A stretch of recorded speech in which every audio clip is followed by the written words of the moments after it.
সাংবাদিক সম্মেলনের ডাকে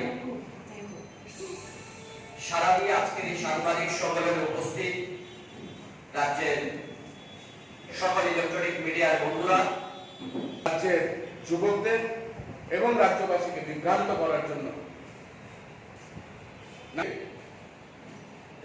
এই রাজ্যের বেকারত্ব সমস্যা নিয়ে বক্তব্য রাখি যে দিনের পর দিন রাজ্যের যুবকরা চাকরি। যুব কংগ্রেস বরাবরই এই রাজ্যের যুবকদের স্বার্থ নিয়ে আমরা কথা বলে যাচ্ছি।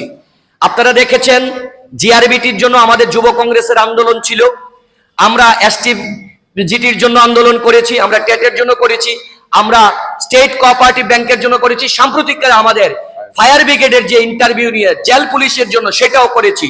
আমরা আজকের সাংবাদিক সম্মেলনের মাধ্যমে শুধু মুখ্যমন্ত্রীর কাছে জানতে চেয়েছি যে উনি যে একসময় এক এক কথা বলছেন, একসময় 13,000, 16,000, 16,900, এখন 19,000 বলছেন, কোন তথ্যটা সত্য সঠিক তার শ্বেতপত্রিকা পত্র তালিকা প্রকাশ করার জন্য। কারণ মুখ্যমন্ত্রী তো নিজেকে স্বচ্ছতা বলছেন, স্বচ্ছতার প্রতীক বলছেন, এটার জন্য আমরা চেয়েছি যদি মুখ্যমন্ত্রী সৎ সাহস থাকে, নিজেকে স্বচ্ছ মুখ্যমন্ত্রী দাবি করেন, তাহলে তার শ্বেতপত্র তালিকা প্রকাশ করুক।